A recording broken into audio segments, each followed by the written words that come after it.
सर्वे सुखिनः सन्तु सर्वे सन्तु निरामयः.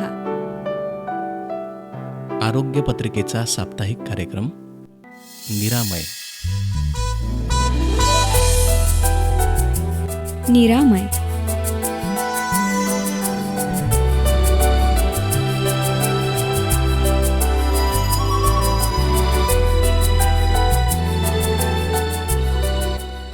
निरामय.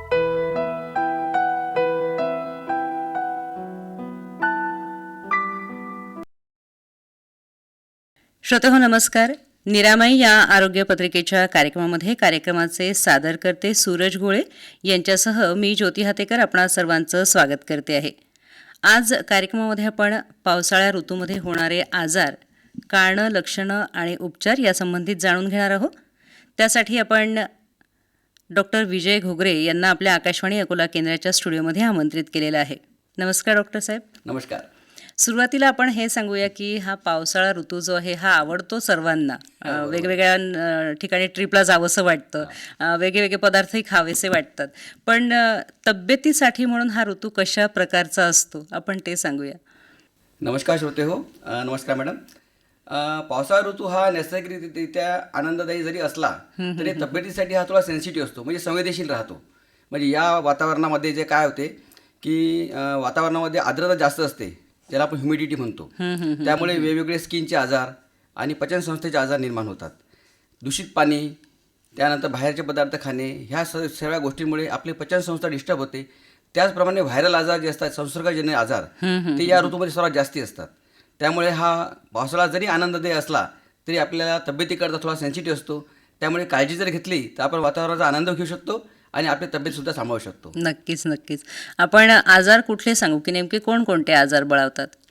या ऋतूमध्ये वॉटरमॉर्न डिसीज जास्ती असतात. वॉटरमॉर्न डिसीज म्हणजे फॉर एक्झाम्पल तुमचे पचनसंस्था डिस्टर्ब होणे, अतिसार, कॉलरा, टायफॉईड हे आजार जास्ती निर्माण होतात. त्याचप्रमाणे या ऋतूमध्ये मच्छर आणि माशा हे जास्ती वाढतात. त्यामुळे मलेरिया, डेंग्यू हे आजार निर्माण होण्याची शक्यता खूप जास्त राहते. त्याचप्रमाणे वातावरणाच्या नमीमुळे जे फंगल इन्फेक्शन असते, काही लोकांना आधीच फंगल इन्फेक्शन असते, काही लोकांना नवीन निर्माण होते. तर त्वचेचे जे आजार आहेत, लालसरपणा येणे, पुरळ उठणे, स्किनचे आजार, फंगल इन्फेक्शन ज्याला आपण म्हणतो, हे आजार वाढतात. त्यामुळे त्वचेची सुद्धा काळजी घ्यावी लागते आणि आरोग्याची सुद्धा काळजी याद्वारा घ्यावी लागते.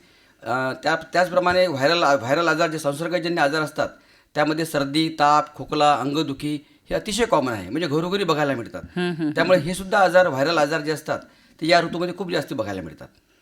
एरवीला तर आपण असं म्हणतो की सर्दी झाली तर होऊ द्यावी, पण यासोबत आणखीन काही लक्षणं उद्भवून आणखीन आजार होण्याची शक्यता असते का? म्हणजे तुम्ही सांगितलं की मलेरिया आहे किंवा इतर काही आजार आहेत, तर थोडंसं सेन्सिटिव्ह झाल्यामुळे पण लवकर या आजारांना बळी पडलं जातं. बरोबर. तर लक्षणं काय सांगता येतील की जेणेकरून थोडं लक्ष ठेवता येईल?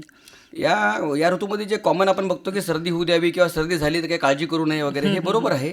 परंतु सर्दी जर असेल आणि त्यासोबत टेम्परेचर खूप जास्त असेल आणि रोगाची जी प्रतिकारशक्ती आहे ती कमी असेल, समजा लहान मूल आहे, 1 वर्षाच्या आतील मूल आहे किंवा 60 वर्षाच्या वरील जे एल्डरली लोक असतात, म्हातारे लोक असतात घरांमध्ये, यांना निमोनिया व्हायची शक्यता खूप जास्त असते. त्यामुळे सुरुवातीलाच आपण काळजी जर व्यवस्थित घेतली आणि पेशंटनी जर आपल्या आरोग्याची काळजीसोबत खाण्यापिण्याचे जर नियम पाळले आणि डॉक्टरांनी दिलेलं औषध जर व्यवस्थित घेतलं तर सुरुवातीच्या काळात 2 ते 3 दिवसामध्ये हा सर्दी, जो आपण कॉमन फ्लू ज्याला म्हणतो, तो आजार लवकर बरा होतो. परंतु आपण जर काळजी नाही घेतली तर निमोनिया व्हायची शक्यता, त्याचप्रमाणे आणखीन संसर्गजन्य आजार होणे ही शक्यता राहते. आणि थंडी वाजून ताप असेल पेशंटला आणि डेंग्यू, मलेरिया जर आपल्याला निदान झालं असेल तर त्याचं प्लेटलेट बघणं जरुरी आहे. प्लेटलेट मॉनिटर आपण त्याला प्लेटलेट म्हणतो, ते प्लेटलेट जर कमी होत असेल तर अशा पेशंटला उपचार जे आहे हा व्यवस्थित घ्यावा लागतो. आणि भरपूर पाणी पिणे, हायड्रेशन मेंटेन करणं हे खूप जरुरी आहे. ह्या सर्व ज्या गोष्टीची काळजी घेतली आपण तर अगदी सुरुवातीला कोणताही आजार जो आहे हा बरा व्हायची शक्यता असतो. इतर जे होणारे आजार आहेत त्यांची लक्षणं आपण काय सांगू? मलेरियासारखा आजार असेल, इतर आजारामध्ये आता आपण बघितलं की व्हायरल फिवरमध्ये जे कॉमन गोष्ट असते, जनरली आपल्याला 5-6 लक्षणं जर एकत्र असतील इन जनरल तर ते व्हायरल आजार असतात. समजा सर्दी आहे, खोकला आहे, ताप आहे, लूज मोशन्स आहे, कधी पोटे दुखत आहे, असे 7-8 लक्षणं जर आपल्याला दिसत असेल तर ते व्हायरल असतात. आणि टिपिकल जर लक्षण असेल पेशंटला की नुसतंच खूप जास्ती ताप आला, बाकी काहीही त्रास नाही आहे, पेशंटला थंडी वाजून ताप आलेला असेल किंवा खूप जास्त डोकं दुखत असेल, चक्कर येत असेल पेशंटचं, BP फॉल होत असेल, BP जर कमी होत असेल तर या गोष्टीमध्ये थोडं जास्त लक्ष द्यावं लागते की पेशंटला डेंग्यू आहे की मलेरिया डिटेक्ट होते. आता मलेरियाचे वेगवेगळे प्रकार आहेत, हे सुद्धा बघणं जरुरी आहे. इन जनरल जे कॉमन व्हायरल फीवर असतात त्यात काळजी करायची गरज नाही, परंतु डेंग्यू, मलेरिया, टायफॉईड याच्यामध्ये थोडंसं लक्ष देणं आवश्यक राहते. आणखी इतर आजारांविषयी आपण काय सांगू? इतर आजारामध्ये ज्या पेशंटला ऑलरेडी काही आजार पहिलेपासून काही ऑटो इम्युन आजार असतात, काही पेशंटला डायबिटीज असतो, लहान मुलांमध्ये डायबिटीज असतो किंवा हायपरटेन्शन असेल, हृदयासंबंधित गोळ्या सुरू असतील, ब्रेन संबंधित गोळ्या सुरू असतील, अशा रुग्णांना जर हे सर्दी, ताप, खोकला काही झाला तर त्यांचे ते आजारसुद्धा बळावू शकतात आणि मेडिसिन वाढून जाते. ऑलरेडी त्यांना बरेचसे मेडिसिन सुरू असते, प्लस हे एक मेडिसिन ॲड होऊन जाते. पेशंटचं डाएट कमी झालेलं असते, त्यामुळे इतर आजारांमध्ये पेशंटला आधीच कोणता आजार असेल त्याने जास्त सतर्क राहायचं आहे. त्यातल्या डायबिटीज असणारे, प्रतिकारशक्ती कमी असणारे, TB किंवा आधीच न्यूमोनिया असणारे, हे जे रुग्ण असतात हे रुग्ण म्हणजे गंभीर आजारामध्ये पोहोचण्याची शक्यता राहते. त्यामुळे त्यांनी जर काळजी व्यवस्थित घेतली आणि पहिल्या दिवशीपासून जर व्यवस्थित ट्रीटमेंट व्यवस्थित घेतली तर ते त्या आजारातून लवकर बरे व्हायची शक्यता राहते. म्हणजे काय होतं की एक आपल्या विदर्भातला उन्हाळा जर पाहिला तो एवढा त्रासदायक असतो आणि त्यानंतर जसा पाऊस सुरू होतो आल्हाददायक वाटायला लागतं आणि आपसुकच सगळ्या गोष्टींसाठी मोह होतो. बाहेरचं खाणं असेल किंवा इतर काही गोष्टी असतील, तर यासोबत पाऊस हे एक मोठं कारण तर आहे. हा ऋतू हे कारण आहेच हे आजार बळावण्याचं, पण इतर काय कारणं याच्या मागे असतील? काही सवयी असतील किंवा काही चुकीचं खानपान असेल, तर असे काय कारणं सांगू आपण आणखीन हे आजार होण्यामागचे? या आजार होण्यामागचे मी जे आता ऑब्झर्व करतो इतक्या वर्षापासून, तर मला असं वाटत आहे की बाहेरच्या खाण्याचे प्रमाण खूप जास्त वाढलेले आहे. कधी कधी बाहेरचं खाणं ठीक आहे, इट्स ओके, परंतु जर आपण बाहेरचं उघड्यावरचं जर अन्न वारंवार खात असू तर आपल्याला हे आजार व्हायची शक्यता जास्ती राहते.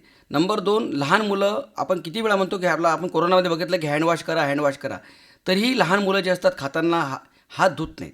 त्यामुळे हात धुणे हा अतिशय उत्तम, सरकारने पण सुद्धा निर्देश दिलेले आहेत, परंतु आपण जर हात व्यवस्थित धुतले खाण्याआधी तर दूषित पाण्यापासून आणि दूषित अन्नापासून होणारे आजार आपण टाळू शकतो. त्याचप्रमाणे आपली रोगप्रतिकारशक्ती कशी वाढेल याकडे लक्ष देणं आवश्यक आहे. आपण कोविडच्या काळामध्ये बघितलं किती रोगप्रतिकारशक्तीला महत्त्व आलं होतं. पुढे सुद्धा अशा प्रकारचे व्हायरल आजार जे आहेत पुरे जगभर हे भारतामध्ये येऊ शकतात, आपल्या विदर्भात, अकोल्यात येऊ शकतात. त्यासाठी तुम्ही सर्वात जास्त फोकस जो आहे हा रोगप्रतिकारशक्तीला द्यायला पाहिजे. त्यानंतर आजच्या डेटमध्ये बऱ्याच यंग लोकांना डायबेटिक आणि हायपरटेन्शन, ते ब्लड प्रेशर आपण ज्याला म्हणतो, हे खूप आजार आम्हाला दिसून येतात.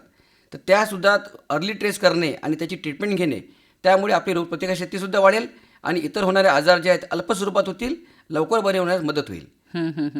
सर, पावसाळ्यातील जे आजार आहेत त्याविषयी तर आपण बोलतो आहोतच, पण तुम्ही सांगितलं की आजकाल आपल्याला BP आणि शुगर हे खूप आढळून येत आहे आणि ते पण एक कारण आहे की हळूहळू प्रत्येक ऋतूत तुम्हाला काहीतरी वेगवेगळे आजार निर्माण करण्याचं. तर त्याविषयी आपण थोडं सांगूया ना की हे BP आणि हे शुगर, तर काय मेन कारणं काय आहे त्याच्या मागे?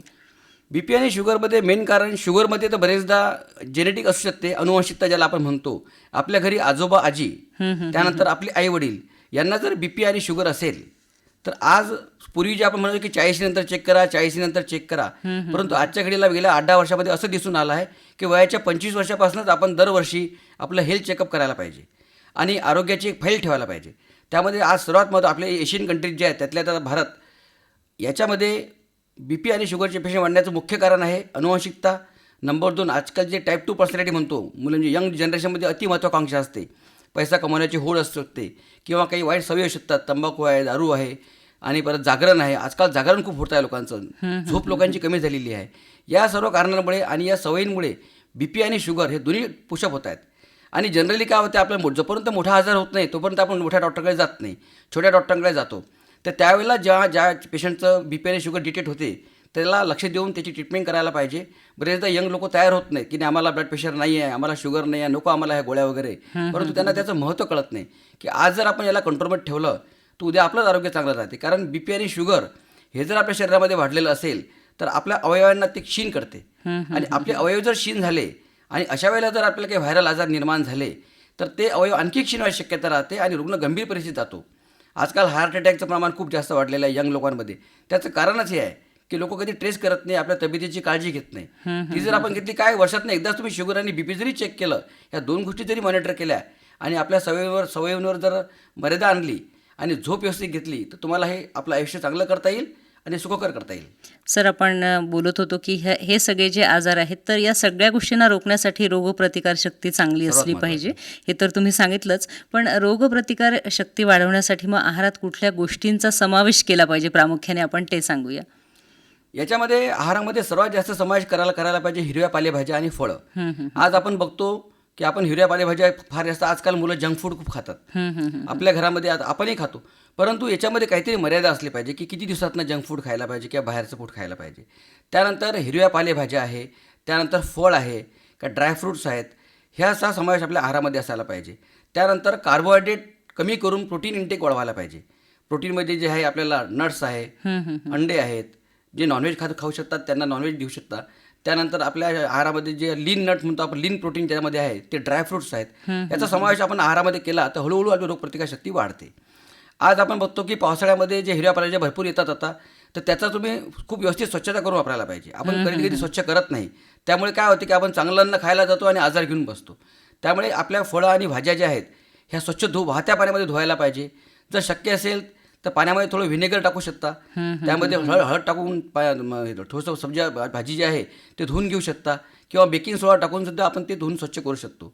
हे करणं अतिशय आवश्यक आहे, तरच त्या भाज्या आपल्याला लागू पडतील. कारण आजकाल फवारणी करतात शेतकरी लोक आहे ना, ऑर्गॅनिक फूड कमी झालेलं आहे. तर त्यामुळे त्या फवारणीपासून आणि त्या जंतूंपासून प्रादुर्भाव होऊ नये ती काळजी घेऊन आपण जर स्वच्छता पाळली आणि या सर्व आहाराचा आपला समावेश केला तर आपली प्रतिकारशक्ती वाढू शकते.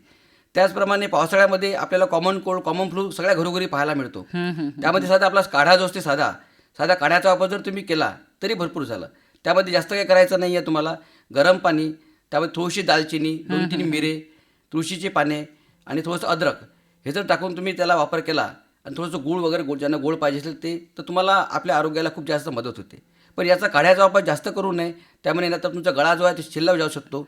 ज्या पेशंटला त्रास असेल त्याने थोडाफार काढा 2 ते 3 दिवस घेतला तर त्याचा फायदा होतो. जे मर्यादित सगळ्या गोष्टी असल्या पाहिजे. आणि तुम्ही हे फार अगदी काय खबरदारी जी घ्यायला सांगितले की ह्या पालेभाज्या ज्या आहेत आपण पावसाळ्यात खाणार आहोत, पण त्या काळजीपूर्वक.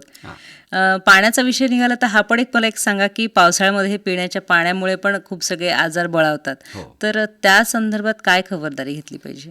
पाणी हा सर्वात खूप मोठा स्रोत आहे आजार निर्माण करणारा. नंबर काय, आता ज्यांच्याकडे आपल्याला पॉसिबल आहे आरो लावतात लोक, फिल्टर लावतात, ते ठीक, इट्स ओके आहे.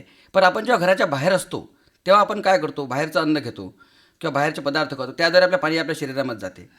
नंबर 2, जे पेशंटला अफोर्ड करू शकत नाहीत त्यांनी नुसतं उकळून जरी पाणी पिलं तरी भरपूर होऊन जाते. त्यानंतर बाहेरचं पाणी आपण जेव्हा पितो त्यामध्ये हेपॅटायटिस ए आणि हेपॅटायटिस ई व्हायरस आपल्या पोटात जाऊ शकतात, ज्यामुळे आपल्या लिव्हरला डिस्टर्ब होऊन आपल्याला कावीळजन्य आजार निर्माण होतात. पचनसंस्थेचे आजार जे आहेत ते निर्माण होण्याकरता पाणीच जबाबदार राहते. त्यामुळे आपण घरी जर शक्य असेल तर उकळून पाणी प्या. ज्यांना पॉसिबल असेल त्यांनी आरोचं फिल्टर लावून घ्या. कुठल्याही कंपनीचं आरो लावलं तर काही प्रॉब्लेम नाही आहेत. आपण ते पाणी शुद्ध करून जर पिलं तर आपल्या आरोग्याला त्याचा फायदा होतो. त्यानंतर डिहायड्रेशन. आज डिहायड्रेशन हा खूप मोठा मुद्दा आहे. डिहायड्रेशन म्हणजे काय की आजकाल बरेचदा आपण सुद्धा पाणी खूप कमी पितो. आजकाल ज्या प्रत्येक ठिकाणी AC आहे, कूलर आहे, त्यामुळे लोकांना तहान लागत नाही. आयडियली पाणी भरपूर पिणे म्हणजे पेशंटला असं वाटतं की 3 ग्लास पाणी उठल्या पिणे, उठल्या 1 लोटा पाणी भरून पिणे, हे चुकीचं आहे. तुम्ही दर तासाला 1 ग्लास पाणी प्यायला पाहिजे, म्हणजे आपल्या किडनीवर त्याचं लोड येत नाही. फ्रिक्वेंटली पाणी पित राहायला पाहिजे. लहान मुलं पाणी मागत नाही, आपण त्यांना पाणी देत नाही. आपण त्यांना खाऊ घालतो पण पाणी नाही देत त्यांना. ते बाहेर खेळतात, 3-3 तास बाहेर असतात, 4-4 तास पाणी पित नाही. मग त्यावेळेला काय होते की आपल्या शरीरातल्या अवयवांमधलं पाणी ओढल्या जाते, ज्याला आपण डिहायड्रेशन म्हणतो. पेशंटला जर डिहायड्रेशन झालं तर त्याच्या स्किन आजार होणे, पचनसंस्थेचे आजार होणे, हे सगळे आजार डिहायड्रेशनमुळे होतात. त्यामुळे हायड्रेशनला खूप महत्त्व आहे. ORS आहे, ORS तुम्ही विकत घेऊ शकता, WHO फॉर्म्युला, किंवा घरच्या घरी तुम्ही पाणी उकळून थंड करून 1 ग्लास पाण्यामध्ये 1 चमचा साखर आणि थोडंसं चिमूटभर मीठ, हे सुद्धा तुम्ही जलसंजीवनी आपण ज्याला म्हणतो हे द्यायला पाहिजे. कुठलाही आजार असतो, हायड्रेशनला अत्यंत महत्त्व आहे. त्यातल्या त्या व्हायरल आजार, संसर्गजन्य आजार असतात, त्यामुळे हायड्रेशन एक 50% रोल प्ले करते. इतकं हायड्रेशनला महत्त्व आहे. पाणी तुम्हाला पिताना ते उकळून प्यायचं ही खबरदारी घ्यायची, पण ते वेळोवेळी प्यायचं हे पण तितकंच महत्त्वाचं आहे. जसं तुम्ही सांगितलं की आपण AC मध्ये, कूलरमध्ये बसणार आहोत, पण एरवीला पावसाळ्यामध्ये थोडंसं आपल्याला तहान कमी लागते किंवा ती जाणवत नाही आणि मग आपण जाणीवपूर्वक पाणी पित नाही. तर थोडंसं हे जाणीवपूर्वक पाणी पिणं हे पण सगळ्या आजारांना दूर ठेवणारं असतं. श्रोते हो, ही खबरदारी आपण नक्कीच घेतली पाहिजे. सोबतच सर, पिण्याचे भांडे जे आहेत तर त्याबद्दल पण आपण काही मार्गदर्शन करू शकतो. हो, बरेचदा काय होते आपण बघा, आता आमच्या असं लक्षात येते आपण पिण्याचा पाण्याकरता वापर करतो किंवा आपण ॲल्युमिनियमचा वापर खूप जास्ती करतो. तर आपल्या काही बरेचदा असं होतं की पूर्वापार भांडे असतात आपल्या घरामध्ये, है ना. कुकर पाहाला 20 वर्षापासून आपल्याकडे आहे, चहाचं भांडं 20 वर्षापासून तेच सुरू आहे, है ना.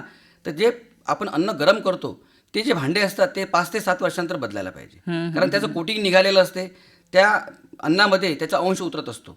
त्यामुळे ॲल्युमिनियमचे भांडे टाळून जर आपण मातीचे किंवा मातीचे पॉसिबल नसेल तर आपल्याला स्टीलचे, जे प्युअर स्टील आहे त्याचा वापर करायला पाहिजे.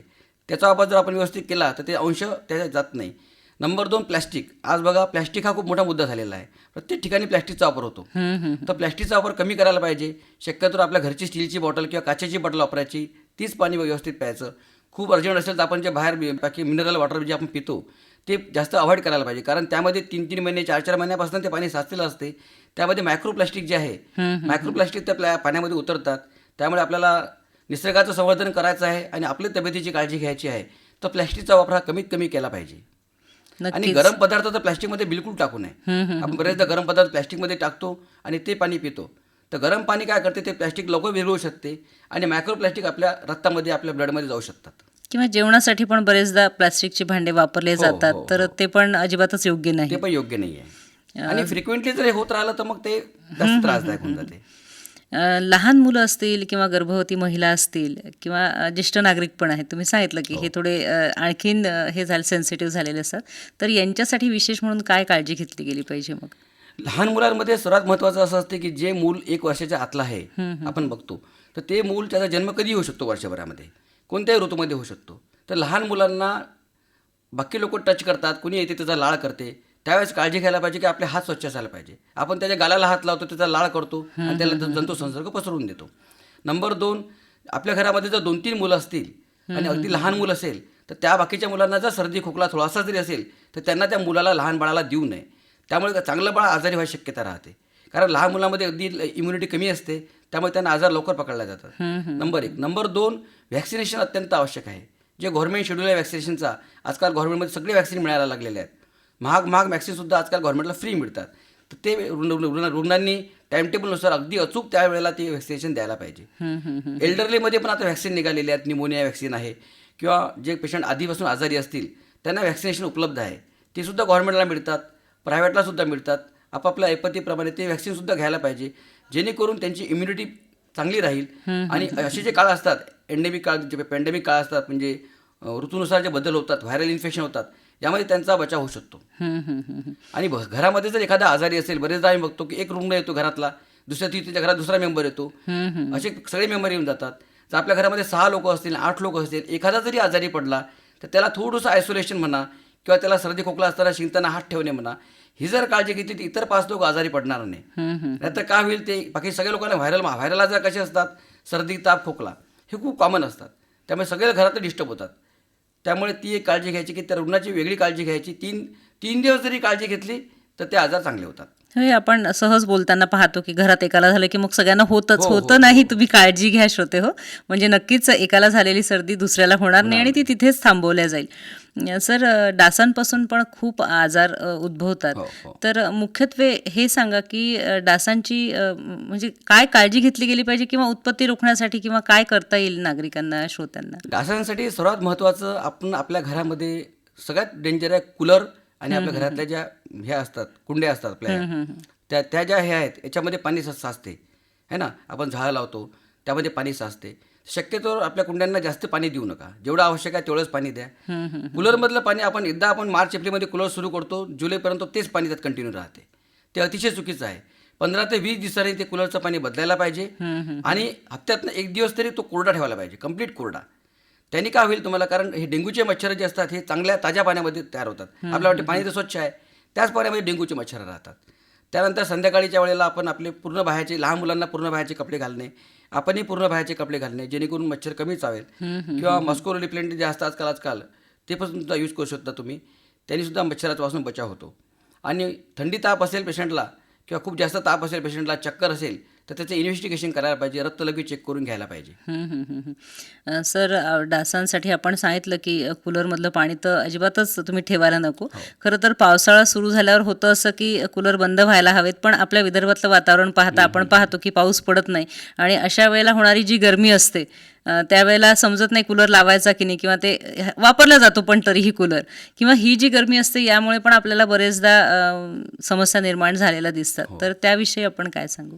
ही जी गरमी निर्माण झालेली असते जून जुलै महिन्यामध्ये, यामध्ये ज्या दिवशी पाऊस पडतो त्या दिवशी आपल्याला आल्हाददायक वाटते, दुसऱ्या दिवशी ती ह्युमिडिटी वाढून जाते. अशा वेळेला सगळ्यात जास्त संक्रमण जे आहे ते फंगल इन्फेक्शन राहते. फंगल इन्फेक्शन आपल्या घरात पण असते, फंगल इन्फेक्शन आपल्या स्किनमध्ये असते. आता घरात तुम्ही कसं म्हणाल की घरामध्ये किचनचं ओटा आहे, बाथरूमचे कोपरे आहेत, याच्यामध्ये बुरशी तयार होते. ही जी बुरशी तयार होते याच्यामध्ये जंतुसंसर्ग खूप जास्त असतो, त्यामुळे ती जागा कोरडी करणे, स्वच्छता पाळणे हे अत्यंत महत्त्वाचं आहे. आपण आपलं बरेचदा घर स्वच्छ ठेवतो आणि परिसर घाणेरडा करतो, घरातला कचरा बाहेर नेऊन ठेवतो. तर ही आज पर्यावरणाला आणि आपल्या आरोग्याला घाणेरडी गोष्ट आहे. म्हणजे कशी, आपण जो कचरा जमा करतो तो कचरा घंटागाडीतच द्यायला पाहिजे. आपण बघतो आपली गल्ली असते किंवा कॉलनी असते, आपण कचरा समोर ठेवतो, त्याला जाळतो, ते अतिशय चुकीचं आहे. कारण आपण प्लॅस्टिक टाकतो, त्या सगळ्या प्रकारचा कचरा नेतो आणि त्याला जाळून देतो की आपण स्वच्छता ठेवली. आता जाळल्यानंतर तो धूर आहे तो आपल्याच घरात येतो, आपल्या आजूबाजूच्या घरात जातो. त्यांना अस्थमा असणे, न्यूमोनिया होणे, सर्दी खोकला होणे, म्हणजे ह्या गोष्टी खूप लोकांना आज मला संदेश द्यावा वाटतो की हा कचरा जाळण्याची पद्धत बंद करून ते कचरा गाडीतच टाकायला पाहिजे, जेणेकरून तुमचं घर आणि परिसर दोन्ही स्वच्छ ठेवायला पाहिजे. कारण परिसर स्वच्छ तर आपण स्वच्छ, नुसतं घर स्वच्छ ठेवून होणार नाही. तुम्ही हे महत्त्वाचं सांगितलं की तो कचरा जाळण्याने जो धूर निर्माण होणार आहे तो परत तुम्ही जाळत आहात तुमच्याही शरीरात जाणार आहे, तुमच्या घरात जाणार आहे, इतर परिसरातल्या लोकांना पण त्याचा अतिशय त्रास होणार आहे. तर ही सवय जी आहे ही निश्चितच आपण बदलली पाहिजे. खरं तर सगळीकडे आजकाल तुम्ही सांगितलं तशा कचऱ्याच्या गाड्या उपलब्ध आहेत, त्या दारोदारी जातात आणि आपण जर ही छोटीशी काळजी घेतली तर आरोग्य नक्कीच चांगलं ठेवायला मदत होऊ शकते. सर, आणखीन आपण हे काय सांगू की काय काळजी घेतली पाहिजे मुळामध्ये? हा ऋतू सुरू होण्यापूर्वी आपण काही काळजी घेऊ शकतो का विशिष्ट, की ज्यामुळे आपल्याला आजार बळावणार नाहीत? आता या ऋतूमध्ये पावसाळ्यामध्ये खूप जास्त पेशंट वाढतात किंवा आरोग्य बिघडते आपलं. परंतु माझं म्हणणं आहे की वर्षभर आपण आपल्याला वर्षभर फिट ठेवायसाठी आरोग्य हेच आपलं म्हणजे मेन वेल्थ आहे, हेल्थ इज वेल्थ आपण त्याला म्हणतो. तर सर्वात महत्त्वाचं मी सांगितलं पहिलेच की प्रतिकारशक्ती वाढण्यासाठी योग्य आहार, योग्य निद्रा, वाईट सवयींचं पालन न करणे, व्यायाम याला जास्त महत्त्व द्या. या गोष्टीमुळे तुमची प्रतिकारशक्ती चांगलेली आहे, नंबर 1. नंबर 2, आपण बघतो आता जूनच्या सुरुवातीला किंवा आता परतीचा जेव्हा पाऊस असतो ऑगस्ट एंडला वगैरे, विजा चमकण्याची आजकाल खूप जास्त हे आहे किंवा वातावरणाचा आपल्याला अंदाज येत नाही. तर गव्हर्नमेंटनी 2 ॲप आणलेले आहेत, खूप छान ॲप आहेत ते. मी श्रोत्यांना सांगू इच्छितो त्यांनी डाउनलोड करून घ्यायला पाहिजे. एक आहे मौसम ॲप, ते गव्हर्नमेंटचं ॲप आहे मौसम, ते वातावरणाची सटीक माहिती देते. आणि दुसरं दामिनी ॲप आहे, ते दामिनी ॲप कुठे वीज चमकू शकते, कुठे जास्त विजा येतील याचासुद्धा ते अचूक अंदाज देते. त्याचा वापर करायला पाहिजे. त्यानंतर बरेचदा आम्ही बघतो की आपण दवाखान्यामध्ये किंवा हॉस्पिटलमध्ये जातो, रुग्णाला पाहायला जातो किंवा रुग्णाला घेऊन जातो, त्यावेळेला सहकुटुंब लोक येतात. एक जण आजारी असतो, 4 जण सोबत येतात. बरेचदा काय होते की दवाखान्यामध्ये आल्यानंतर त्यांना 1-1 तास बसावं लागते, तर इतर लोकांचे संक्रमण जे त्यांना व्हायची शक्यता राहते. त्यामुळे शक्यतो दवाखान्यामध्ये जो रुग्ण आजारी आहे त्यांनी आणि एका जणांनी सोबत यायला पाहिजे, इतरांनी घरीच थांबायला पाहिजे. ती काही फिरायची जागा नाही आहे, त्या ठिकाणी पूर्ण कंटॅमिनेशन झालेलं असते, संक्रमणचा एरिया असतो. चांगले पेशंट तिथे येऊन बसतात, 1-1 तास, घरी गेल्यावर ते आजारी पडतात. अननेसेसरी तुमच्या कुटुंबाचं आर्थिक नुकसान तर होते, आरोग्याचं नुकसान होते. त्यामुळे ते टाळायला पाहिजे, सगळ्यात महत्त्वाचं. नंबर 2, कचऱ्याबद्दल मी सांगितलंच तुम्हाला. त्यानंतर रोगप्रतिकारशक्तीचं सांगितलं तुम्हाला. व्हॅक्सिनेशन आहे, व्हॅक्सिनेशनचा वापर व्यवस्थित करायला पाहिजे. त्यानंतर लहान मुलं भिजल्यावर घरी येतात, त्यांना स्वच्छ कोरडं करणं, गरम पाण्याने आंघोळ करणे आणि कोरडं करणे आवश्यक आहे. नाहीतर त्यांना डोक्यात जर पाणी जमा राहिलं किंवा आपण जर डोकं स्वच्छ नाही केलं तर त्यांना सर्दी खोकल्याचे आजार व्हायची शक्यता राहते. ही सुद्धा आपल्याला काळजी या दिवसामध्ये घ्यावी लागते. नक्कीच. म्हणजे हॉस्पिटलमध्ये जेव्हा भेटायला जाणारे तुम्ही सांगितलं तर ही सूचना, तर मदत जर असेल तर आपण फोनच्या माध्यमातून संपर्कात राहू शकतो. सर, जाता काय संदेश द्याल श्रोत्यांना? जाता मी हा संदेश देईल की आपल्या आरोग्याची काळजी आपल्या हातात असते. आपण आजारी पडून म्हणजे मॅक्सिमम आपल्याच चुकीमुळे आपण आजारी पडतो. त्यामुळे सगळ्यात जास्ती बाहेरचं खाताना काळजी घ्यायची. उघड्यावरचं अन्न तर बिलकुल खाऊ नये. त्यानंतर या काळामध्ये लहान मुलांना जंताची गोळी डॉक्टरच्या सल्ल्याने द्यायला पाहिजे 4 ते 6 महिन्याच्या अंतराने, आणि मोठ्याने सुद्धा वर्षातून एकदा ती गोळी घ्यायला पाहिजे जंताची. डॉक्टरांच्या सल्ल्याने तुम्ही घ्या. त्यानंतर आपलं स्वतःचं व्हॅक्सिनेशन, आपल्या फॅमिलीचं व्हॅक्सिन झालं आहे की नाही, काही व्हॅक्सिन आपले चुकले असतील, कधी कधी राहिले असतील, तर डॉक्टरांच्या सल्ल्याने ते व्हॅक्सिनसुद्धा घ्यायला पाहिजे. त्यानंतर सर्वात महत्त्वाचा आहार आहे. नंतर आपला व्यायाम आहे. व्यायामाला आता अत्यंत महत्त्व आहे. कुठल्याही प्रकारचा व्यायाम तुम्ही योगा करा, प्राणायाम करा, वॉकिंग करा, जिम करा, ज्यांना जे पॉसिबल असेल रोज 1 तास तरी स्वतःसाठी काढायला पाहिजे, ज्याने तुमचा फिटनेस चांगला राहतो. नंबर 3, हायड्रेशन मी सांगितलं तुम्हाला की पाण्याचं मेंटेनन्स खूप जास्त असायला पाहिजे. भाजीपाला स्वच्छ धुतला पाहिजे, हिरवा भाजीपाला, फळं खायला पाहिजे. सगळ्या प्रकारचा चौकस आहार आपण घेतला आणि वेळोवेळी आपण जर आपली झोप व्यवस्थित ठेवली, रात्रीचं जागरण जर कमी केलं आपण, तर या सर्व गोष्टींमुळे तुमचं आरोग्य बेस्ट राहते. त्यानंतर या काळामध्ये वाताचे विकारसुद्धा वाढतात, कारण वाताचा प्रकोप झालेला असतो या वर्षा ऋतूमध्ये. तर त्यासाठी सुद्धा वात कमी होण्यासाठी तुम्ही वेगवेगळ्या प्रकारचे जे आहार आहेत, त्यानंतर अंकुरित धान्य आहे, फळभाज्या आहेत, कडधान्य आहे, यांचा वापर करून तुमची इम्युनिटी वाढवू शकता. जी इम्युनिटी तुम्हाला याच ऋतूत नाही, वर्षभर चांगली जाईल, जेणेकरून आपल्याला पावसाळा सुखकर होईल, आनंददायी होईल आणि आरोग्यदायी होईल. म्हणजे पावसाळा सुरू होणार आहे म्हटल्यावर आपण इतर गोष्टींची काळजी घेतो की छत्री काढून ठेवायची आहे, माझा रेनकोट काढून ठेवायचा आहे. पण तब्येतीच्या बाबतीत ज्यांना थोडासा काही आजार आहे तर ते ऋतूनुसार थोडी तयारी करून ठेवतील. पण इतरांनी मात्र मुळातच आपण वर्षभर कसं सुदृढ राहू हे बघितलं पाहिजे. कारण आधीच आपण जर काळजी घेतली, आजारी पडल्यानंतर ट्रीटमेंट घेणे, मग 3 दिवस आराम करणे, पैसा खर्च करणे, यापेक्षा पहिलेच जर काळजी घेतली तर आपण आजारी पडूच नाही, आणि जर पडलो तर 2 दिवसात चांगलं होऊ. म्हणजे कसं असतं, रिकव्हरी पण खूप महत्त्वाची. काही लोकांना सर्दी खोकला होतो, 8 दिवस त्यांना आराम करावा लागते, म्हणजे 8 दिवस ती सर्दी खोकला बसत नाही. आता तेच काही लोकांना एका दिवसामध्ये आराम पडून जाते. त्याचं कारण काय, ज्याची प्रतिकारशक्ती चांगली तो आजारी पडणार नाही, आणि पडला तर लवकर रिकवर होईल. आणि प्रतिकारशक्ती कमी, आजारी वारंवार पडणार आणि खूप दिवस चालणार, आणि यामुळे त्यांचं आरोग्य दिवसांनी ढासळत जाते ना आरोग्य. तर त्या पेशंटला मग वारंवार आजारी पडण्याची प्रवृत्ती सुरू होऊन जाते. सर, आज आपण आकाशवाणी अकोला केंद्राच्या स्टुडिओमध्ये आलात आणि आपण या पावसाळा ऋतूमध्ये कशी काळजी घेतली पाहिजे जेणेकरून आपल्याला या ऋतूचा चांगला आनंद घेता येईल, या बाबतीत खूप चांगलं मार्गदर्शन आमच्या श्रोत्यांना केलं. त्यासाठी आकाशवाणी अकोला केंद्रातर्फे मी आपले आभार मानते आहे. धन्यवाद. थँक्यू. धन्यवाद.